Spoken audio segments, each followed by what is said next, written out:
Ouais, ouais. Ah ouais, puis on voit que ça a changé.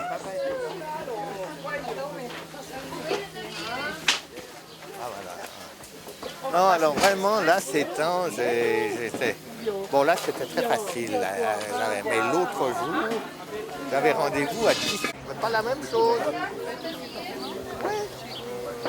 Alors, sous la tente aussi. Voilà, voilà.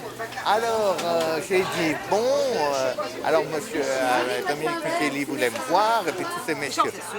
J'avais oublié. Ouais, ouais. Alors, et puis moi, je venais de la rive droite. Ouf.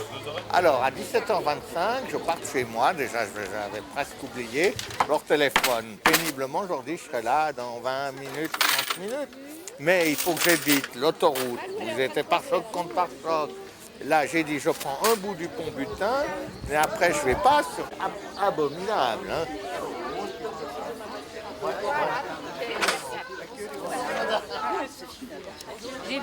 L'horreur.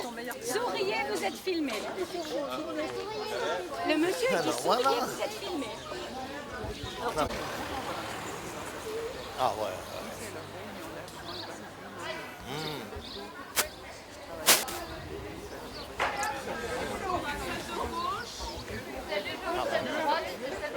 Ah oui. Ah ouais, mais c'est une jolie commune, hein. C'est une belle commune, c'est resté bien. Oui, parce que là-haut, mais vous avez quand même construit, et puis voilà. Ah ouais, ouais, ouais. Ah ouais, ça c'était pénible. Oui.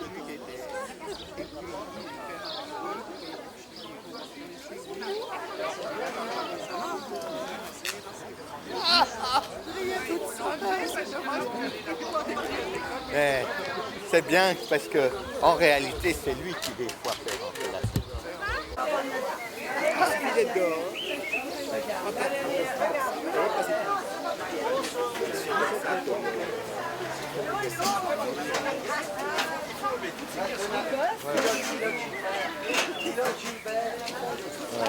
oh, puis à ouais.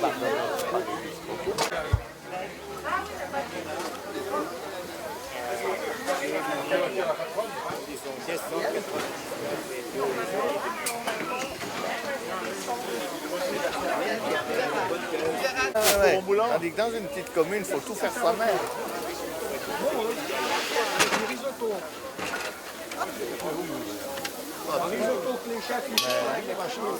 Ouais, c'est des messes. Ça vous laisse des beaux souvenirs. Voilà. Voilà. C'est la première femme maire de Barbenay. Hein. Aujourd'hui, ça paraît banal, mais il y a 20 ans, c'était quelque chose. Bonsoir. Ça va bien? Oui. Alors, vous voulez que je me mette où? On m'a mis un micro. Alors, ça, je n'ai pas besoin. J'aurais besoin que de ça. Mais...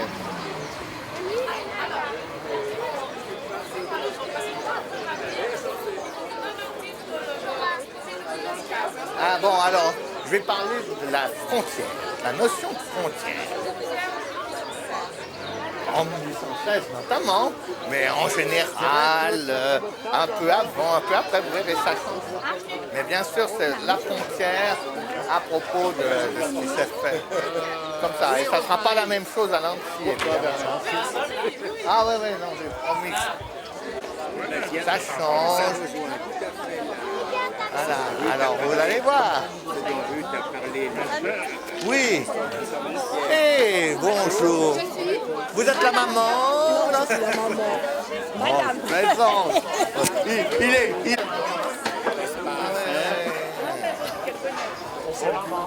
Aucun risque de se sentir.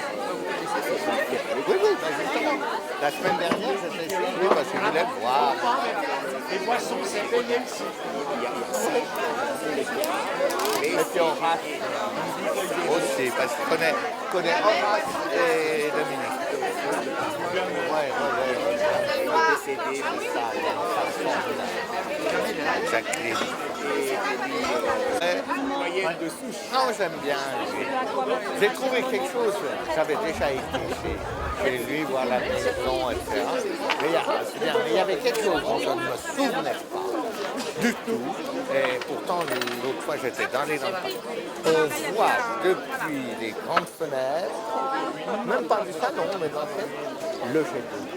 En une vue droite, mais un trou, il n'y a ni maison, mais c'est magnifique. Donc ça doit être fait pour moi aussi la cathédrale. Maintenant, il y a un arbre, on l'appelle. C'est magnifique, on voit ce jet d'eau magnifique. J'étais stupéfait.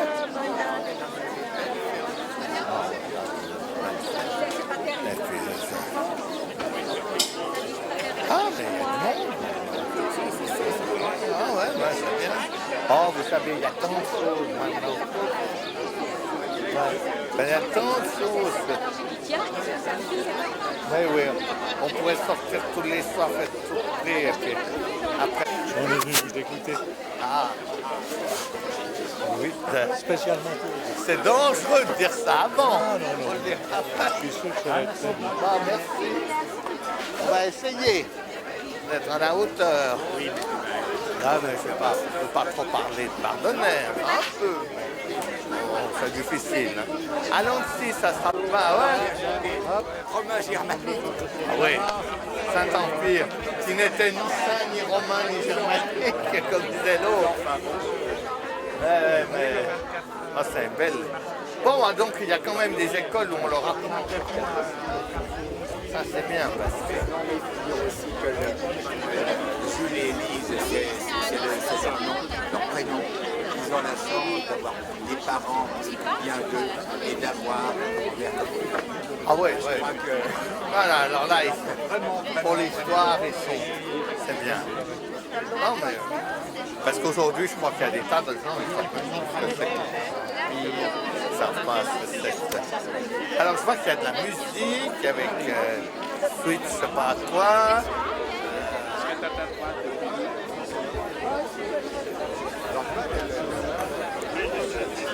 nourriture spirituelle, après Ouais. nourriture terrestre. Ouais, ça fera du bien. Ah, Il y a tout le soleil. pas d'actualité ici. C'est frisquet, ouais. J'en ai deux. Bon, reste. Ça m'étonne pas. La C'est cave pleine, les vrai gars.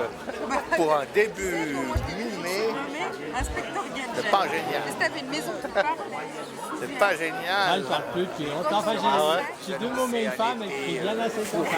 Ah bon aussi c'est la maison qui parle. Ah ben on imite 1816. Il a fait froid tout le temps. 1816 et il pleuvait. Puis vous Ah ben je peux commencer par là. L'année, ça s'appelait l'année sans été. Parce que, mais on sait pourquoi, parce qu'un volcan en Indonésie a explosé quelques mois avant. Et les mois de Frozo et de l'eau. Oh, je peux prendre un petit verre. Rouge, j'aime bien le rouge.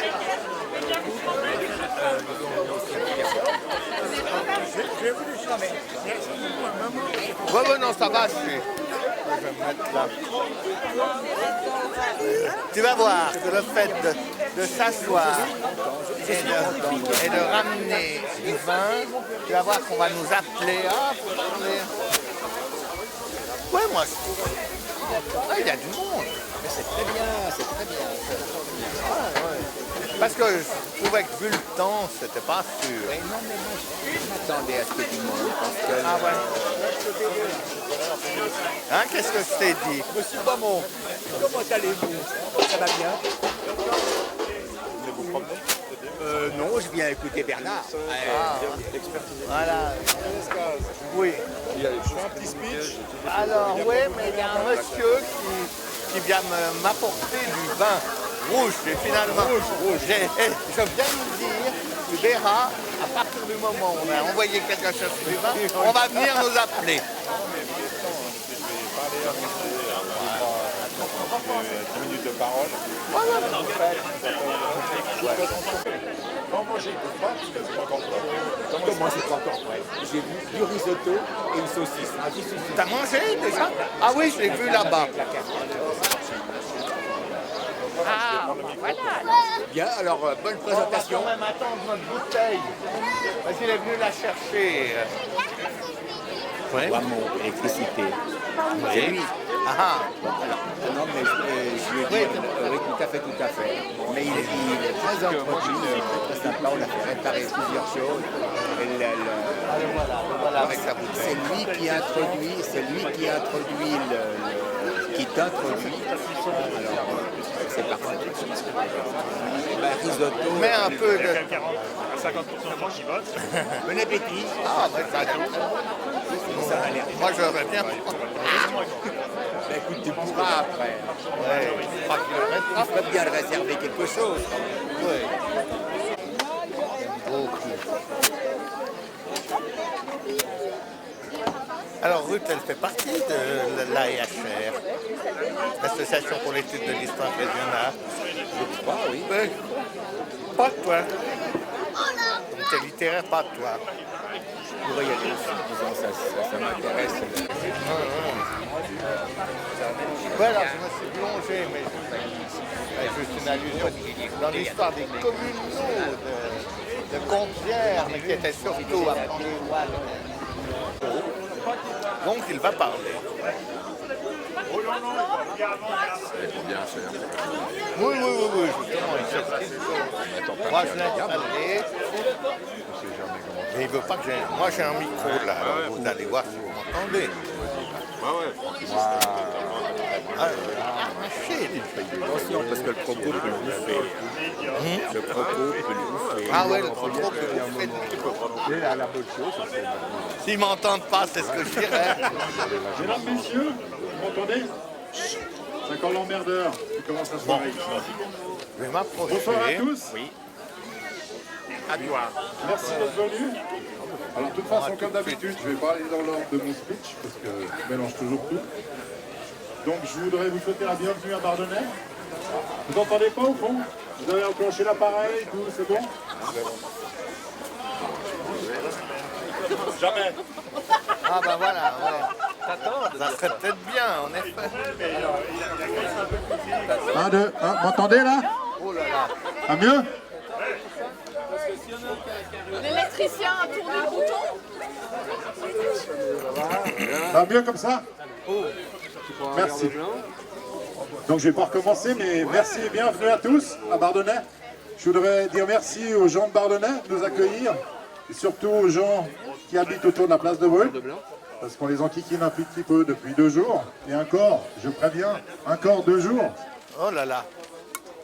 Je vous souhaite la bienvenue avec cette petite fête de Bardonnay pour le 200e anniversaire de l'entrée de Composière dans la Confédération et l'État de Genève, qui est devenu Bardonnay à la suite. Pour changer, j'ai tout mélangé. Je suis désolé, c'était un peu de stress parce que Bardonnay, on a pu le préparer très tard, donc le discours, j'ai pas eu le temps. Je vais vous faire 2-3 petits rappels. Je vous rappelle que le 16 juin, nous sommes à Nancy, à la Tour d'Eau, à partir de 18 h, le jeudi 16 juin. Ça sera sur les vignes. Il y aura une visite de la propriété Micheli qui sera organisée. Vous aurez les informations sur le petit flyer que vous recevrez 10 jours avant. Et vous pouvez vous inscrire par internet pour la visite. Je vous préviens, la visite est limitée à 50 personnes. Mais ça fait rien. Donc mais ça fait le rien. premier inscrit aura sa place. Vous buvez. Après. La durée durera à peu près entre 30 et 40 minutes par 2 groupes. Mais là, vous aurez plus d'informations une fois sur place. Et elle commencera, le rendez-vous normalement sera à 17 h dans la cour Micheli. Pour l'Andecy, l'accès aux véhicules sera limité. Les voitures seront garées dans l'Andecy, à route du Prieur. Les gens, l'accès sera à pied depuis l'Andecy, sauf pour les personnes à mobilité réduite, bien sûr, ou les véhicules d'intervention. Et voilà pour l'Andecy. Bon appétit pour ceux qui mangent. Puis santé. Bon appétit. Parce que moi, j'ai toujours rien bu. Et rien mangé. D'ailleurs, il fait soif, j'appelle. Au secours. Enfin, je sais que je vous l'ai déjà dit plusieurs fois, vous l'avez déjà dû le lire, le 9, 10, 11 septembre, on a le grand week-end à Combières, où là, vous avez déjà pu voir un peu ce qu'on va organiser, donc je ne vais pas vous répéter, mais surtout pour ce soir, parce qu'il fait un peu frais, puis Je veux que ça avance un peu. Je voulais juste vous annoncer 2-3 petites choses. On a toujours nos verres sont arrivés depuis Charot, ils sont en vente à 40 francs le carton de 6. Ils ne se vendent pas à l'unité. Ou c'est 35 francs le verre. Et maintenant, je vais passer la parole à M. Lescaz, historien, qui a eu la gentillesse de venir ce soir, qui va nous parler. Où est-il? Il est là. M. Lescaz, historien, qui va nous parler de la frontière de Bardonnay-Comzières dans les années 1816. Voilà. Je lui laisse la parole et merci. C'est bien ça? Est-ce que vous m'entendez?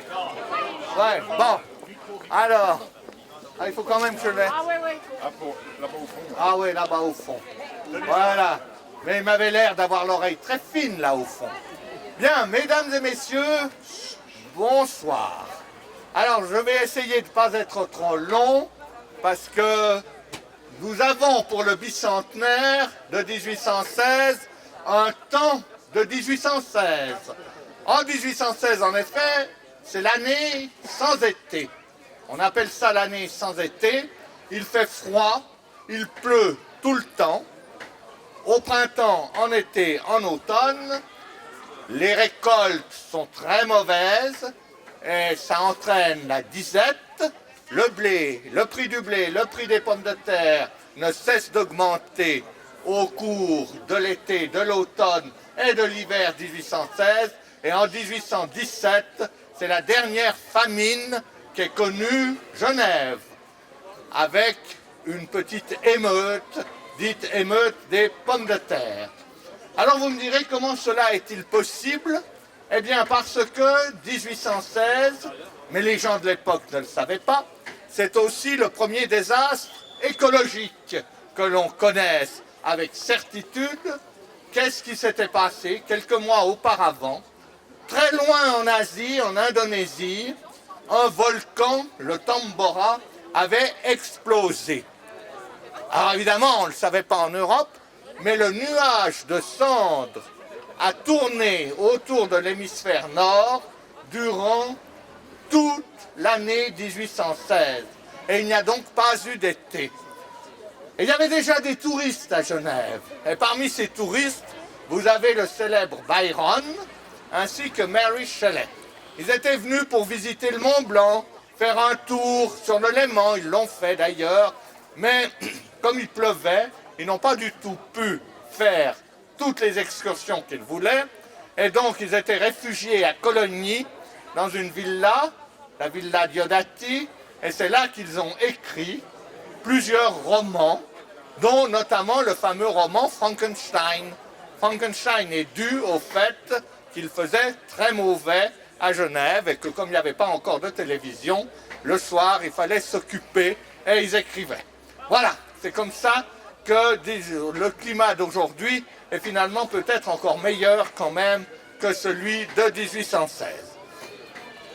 J'ai promis de vous parler ici à Bardonnay de la frontière, de la notion de frontière, et je ferai autre chose, bien sûr, à Nancy. Alors, on croit aujourd'hui que la frontière, c'est simplement une ligne tracée de borne en borne, tout à fait délimitée. En réalité, c'est une notion très moderne de la frontière que nous avons aujourd'hui. C'est une notion que les hommes et les femmes du Moyen-Âge, et même de l'époque moderne, n'avaient pas à peu près jusqu'au XVIIIe siècle. Pendant des siècles, la frontière est en fait une zone. Et ça doit vous rappeler quelque chose. Parce que les zones franches sont en fait une sorte de restitution de ces anciennes frontières médiévales où entre un pays et l'autre, par exemple entre l'évêché de Genève et le duché de Savoie, les frontières n'étaient pas toujours aussi précises qu'on l'imagine et surtout elles variaient suivant par exemple le droit qui s'appliquait, l'économie qui s'appliquait, les taxes et péages qui s'appliquaient. Cela dit, il faut quand même se souvenir que les gens du cru, les autochtones, savaient très bien où ils se situaient. S'ils étaient plutôt du côté de Savoie ou s'ils étaient plutôt du côté de Genève et de qui ils dépendaient. Mais la frontière était une zone. D'ailleurs, la notion même de frontière est variable. Vous avez des frontières militaires, vous avez des frontières juridiques, vous avez des frontières religieuses. Par exemple, le diocèse de Genève, dont l'évêque de Genève avait ce diocèse, allait dans le canton de Vaud actuel, le pays de Vaud d'alors, jusqu'à l'Aubonne. C'est l'Aubonne qui marquait la frontière du diocèse de Genève. Et puis, du côté sud, au-delà du Salève, l'évêché s'étendait jusqu'au-delà d'Annecy. Les termes mêmes qu'on utilise pour appeler frontières varient. Vous parlez de limites, vous pouvez parler de confins, vous pouvez parler de talweg, d'embranchement, de prise d'eau. En effet, il y a beaucoup de notions géographiques, mais il ne faut pas croire que la frontière est délimitée par une crête ou forcément une rivière. Parfois, en réalité, la crête d'une montagne réunit les deux frontières. Alors vous me direz, on est bien loin de 1816 et de Bardonnay. Pourquoi est-ce que 1816 est important? C'est parce que c'est la formation pour la première fois du canton de Genève dans les limites qu'on lui connaît. Et ces limites, elles avaient varié. Pendant longtemps, en effet, la petite république de Genève, qui avait succédé à la principauté épiscopale, parce que l'évêque de Genève, qui avait un grand diocèse, était aussi prince de Genève, et là, la principauté était minuscule. C'est les origines du canton. Et autrement, il n'y avait pas de frontières. Un village comme Bardonnay et les villages environnants ne connaissaient absolument pas la frontière. Et puis, il y a eu deux traités au XVIIIe siècle que Genève a subis, parce que c'était plutôt le roi de France et le roi de Sardaigne qui voulaient régler le problème. Ils se croyaient, ils étaient d'ailleurs très modernes, et ils avaient des ingénieurs et ils dressaient un cadastre. Et encore aujourd'hui, aux archives, l'un des premiers cadastres de la campagne genevoise, non vieille Genève, c'est le cadastre dit Sarde, parce que c'est le roi de Sardaigne qui a voulu faire ce cadastre et qui a amené un ingénieur, plusieurs ingénieurs, mais dont l'un s'appelait Mirani, à dresser ce cadastre. Et ça a permis ensuite une négociation dans laquelle, pour la première fois, ces paroisses s'entremêlées, ces villages à plusieurs juridictions ont été divisés. Ça a entraîné pour Genève une diminution de ses droits. Pendant longtemps, Genève avait des droits sur Nédan, sur Archamps, sur Bosset. Tout cela a été supprimé. Par exemple, jusqu'en 1754, Genève avait beaucoup de droits sur Lancy. Et il y avait des tas de Genevois protestants à Lancy. À partir de 1754, ils ont eu 25 ans pour changer de commune ou de communauté paysanne ou revenir à Genève, et ce sont d'autres habitants qui les ont remplacés. C'est la même chose pour un village comme Cézanne, par exemple. Et alors, cette nouvelle configuration due au traité de Turin de 1754 ne va pas durer très longtemps, parce qu'ensuite arrive la Révolution française qui annexe la Savoie en 1792.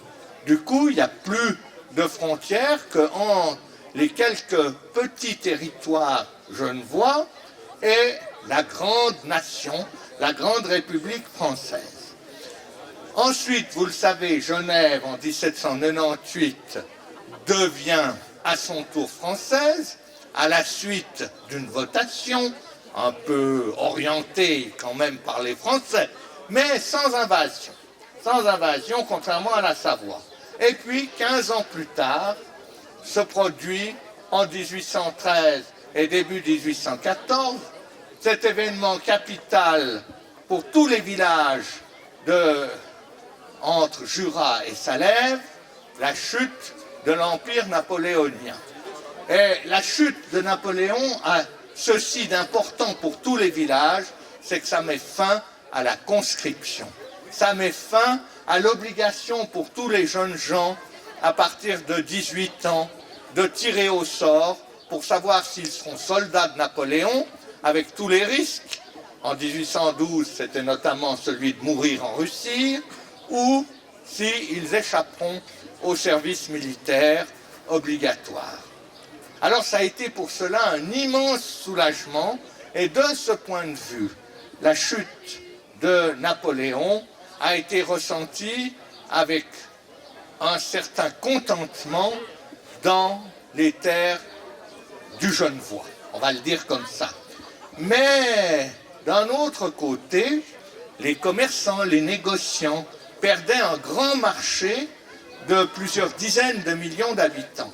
Et en fait, contrairement à ce qu'on imagine parfois, l'avenir de Genève et des paroisses qui environnaient Genève n'était pas déterminé d'avance. À Genève même, vous aviez des gens qui souhaitaient rester français, y compris dans la classe dirigeante.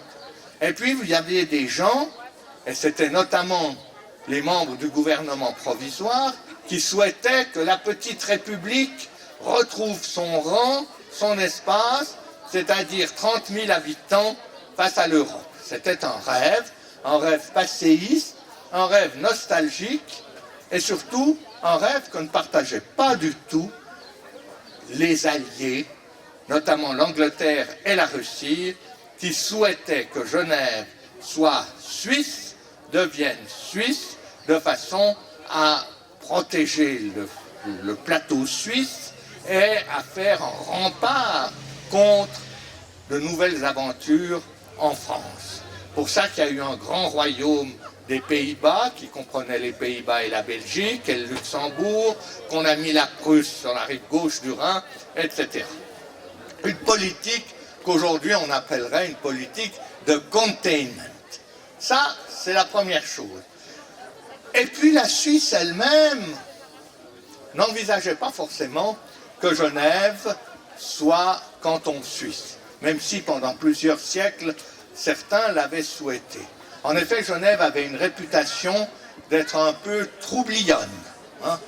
C'est déjà, en effet, d'être un peu difficilement gouvernable, prompte à s'émouvoir, à s'agiter. Et la Suisse, qui était déjà tranquille, n'envisageait pas vraiment d'avoir un canton de Genève aussi agité. Et puis c'était la plus grande ville du plateau suisse, et voilà, on n'aimait pas trop l'esprit urbain, l'esprit frondeur de Genève. Mais sous la pression des Alliés, l'Angleterre, la Russie, l'Autriche, la Suisse a accepté que Genève devienne un canton suisse. Mais il y a mis deux conditions.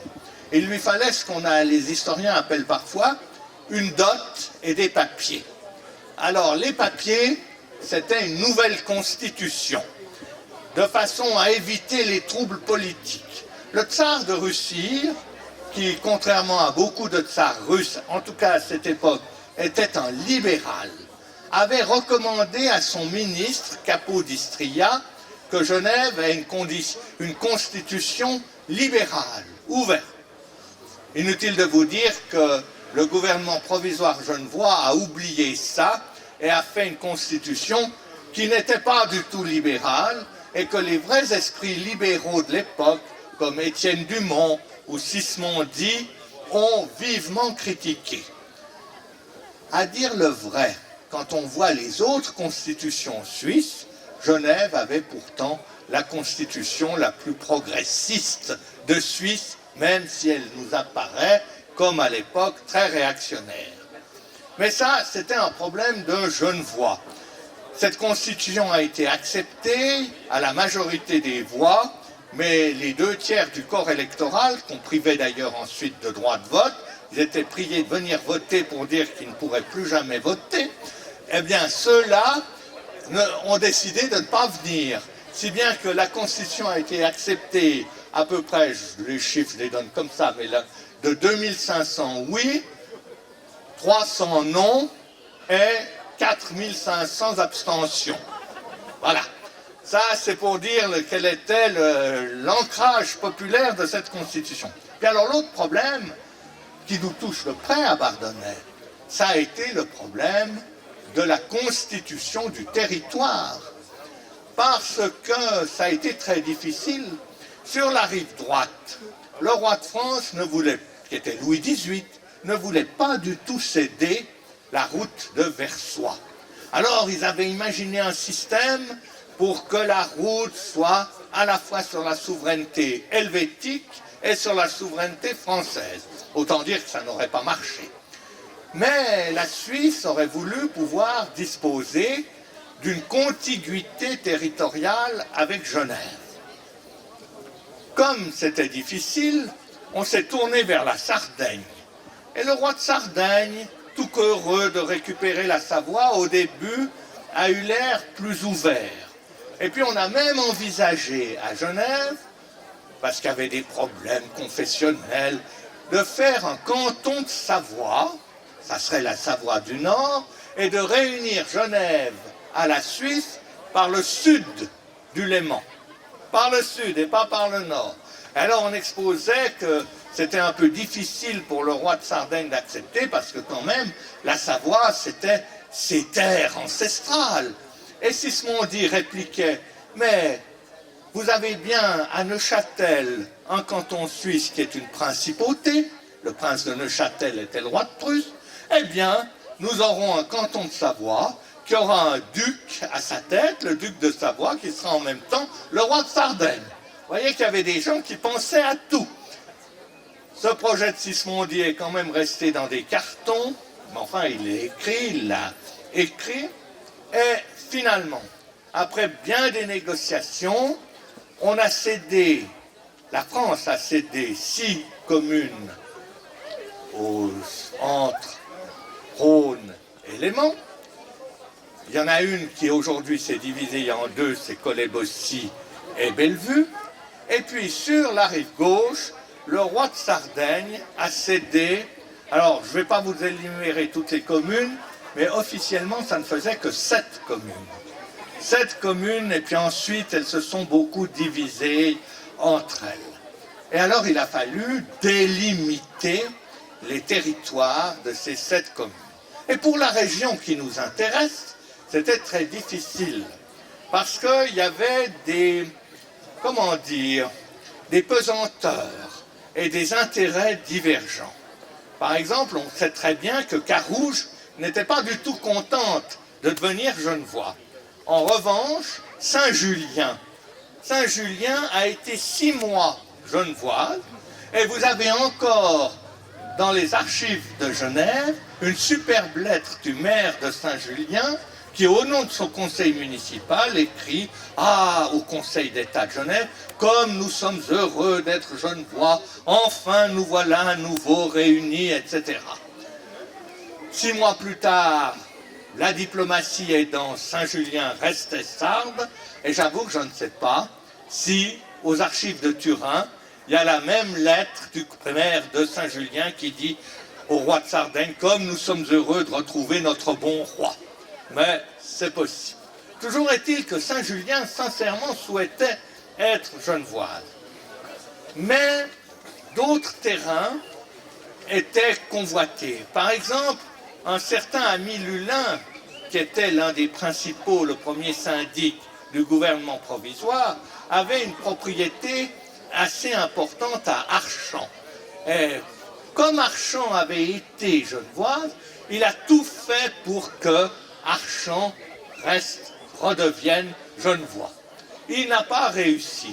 En revanche, son cousin Lulin qui possédait le domaine des Vordes, a lui réussi et a fait que la frontière soit un petit peu modifiée et ne suive plus exactement le cours de la Drise, de façon à ce que l'entier de son domaine soit dans la future commune de Composières.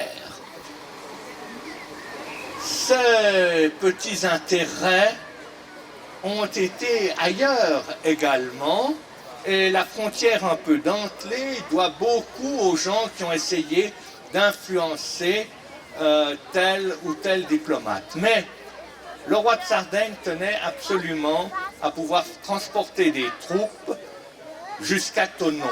Et il avait donc besoin de la route du Salève, et c'est au fond pour cela, pour cette région stratégique, que Ami Lulin n'a pas obtenu Archamps, tandis que Charles Lulin a obtenu ce qu'il voulait à Évreux. Ça ne jetait pas sur la route. Et puis, c'est à cette époque qu'on a imaginé, pour aider le ravitaillement de Genève, et pour tenir compte du fait que les propriétés paysannes étaient de part et d'autre de la nouvelle frontière, comme d'ailleurs des communes qui étaient divisées en deux, qu'on a créé ce qu'on appelle la petite zone. Cette petite zone, la zone de 1815, a été reconnue par le Congrès de Vienne, par les traités internationaux. Ça paraissait anecdotique, mais on s'en est très bien trouvé un siècle plus tard. Parce qu'un siècle plus tard, après la Première Guerre mondiale, on a créé, après l'annexion de la Savoie par la France en 1860, une grande zone qui comprenait toute la Savoie du Nord.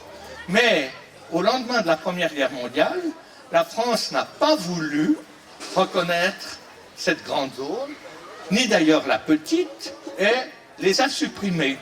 D'où procès, procédure. Il y avait déjà un droit international, une cour à la Haye, à laquelle la Suisse et la France ont fait recours. Et après 12 ans de procès, la cour de la Haye a dû constater que la grande zone, ayant été octroyée par Napoléon III, de son propre chef, il savait très bien pourquoi il le faisait. Il le faisait pour pousser les Savoyards du Nord à voter favorablement à l'annexion, alors qu'ils n'étaient pas si favorables que ça. La grande zone, octroyée par Napoléon III, unilatéralement, n'existait plus. La France avait le droit de l'abolir. En revanche, la petite zone, comme elle relevait d'un traité, donc du droit international, ne pouvait pas être abolie par la France si les autres signataires n'étaient pas d'accord, et c'est pour cela qu'elle est restée. Alors évidemment, aujourd'hui, avec l'espace de Schengen, cette petite zone joue moins de rôle qu'autrefois. Et vous le savez, on le voit par les frontaliers qui, tous les jours, traversent le canton pour venir à Genève. On le voit bien, cette notion de frontière, c'est au fond un peu dilué. C'est un peu dilué et on revient un peu à cette espèce de zone tampon qu'on a connue au Moyen-Âge. Mais on pourrait revenir en arrière. Il y a eu un moment, pas si lointain, dans lequel la zone n'était une frontière très serrée, très stricte. C'était pendant la Seconde Guerre mondiale, où plus personne ne pouvait traverser sans des laissez-passer, etc. Donc, vous voyez que même autour de notre canton, même entre le Genevois, le Pays de Gex et le canton de Genève, la notion de frontière a fluctué au cours des siècles et pourrait à nouveau redevenir quelque chose de tout à fait fermé. Voilà ce que je voulais vous dire. J'ai tout un paquet de notes que j'ai laissé de côté, parce que c'est beaucoup trop savant, et ça vous ennuierait, et ça ne sert à rien, parce qu'au fond, je voulais quand même dire à la fin, ça oui, c'est important, que contrairement à ce qu'on croit parfois, la frontière, elle est aussi, ou pas, dans les têtes et dans les cœurs. Et que c'est ça qu'il y a d'important. Et que si la notion de frontière aujourd'hui semble s'être diluée, c'est parce que, avec la vie contemporaine, bien entendu, elle est beaucoup moins importante qu'autrefois.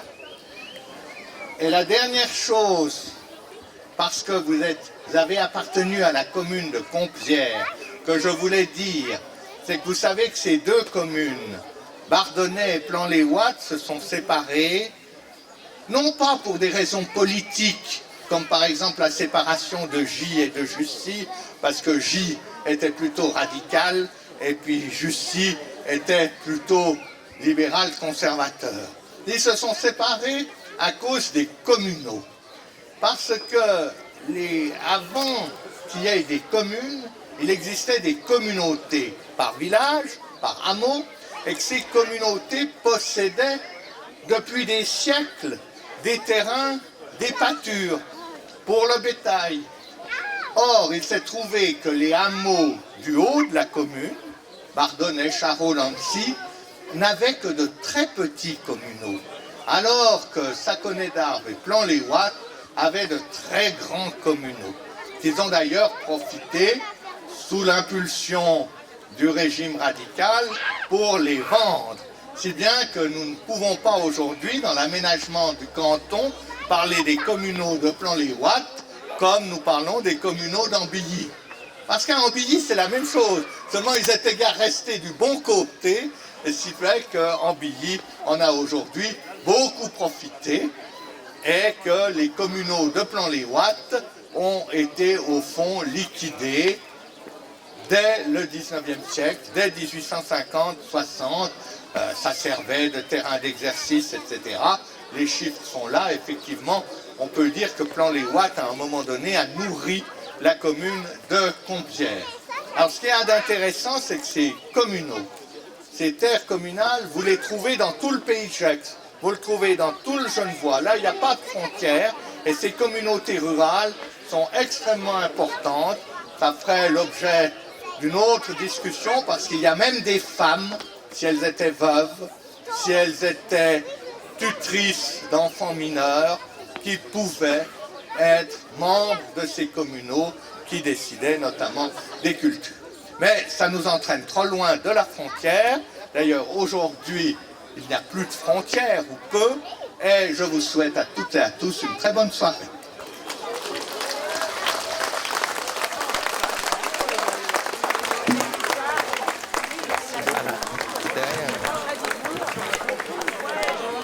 Alors un grand merci, M. Descazes. Oula, c'est vraiment très fort. Je pense. Oula.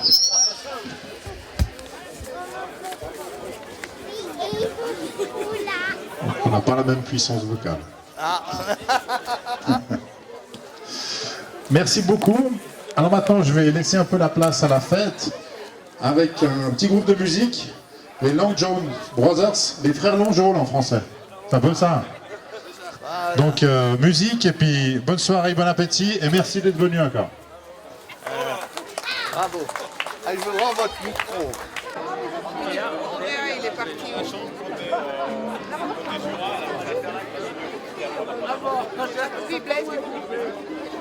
Ah, il a l'air mieux de boulot. Ouais.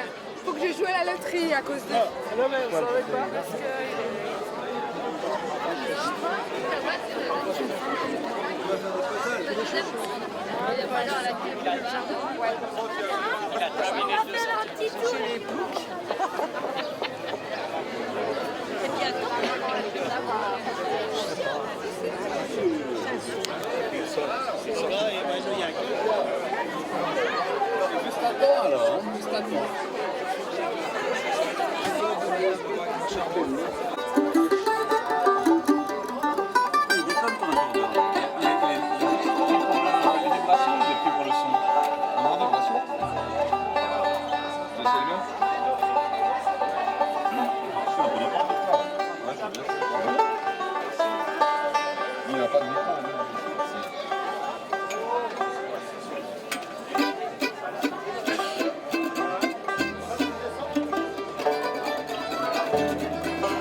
pas quand même que monter des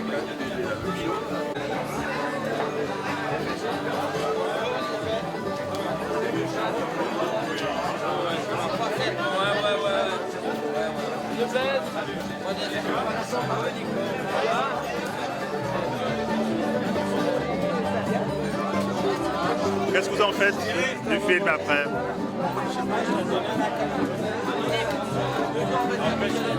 On va en mettre un petit bout sur le bloc de pardon. Faites une petite sélection. Ouais, ouais.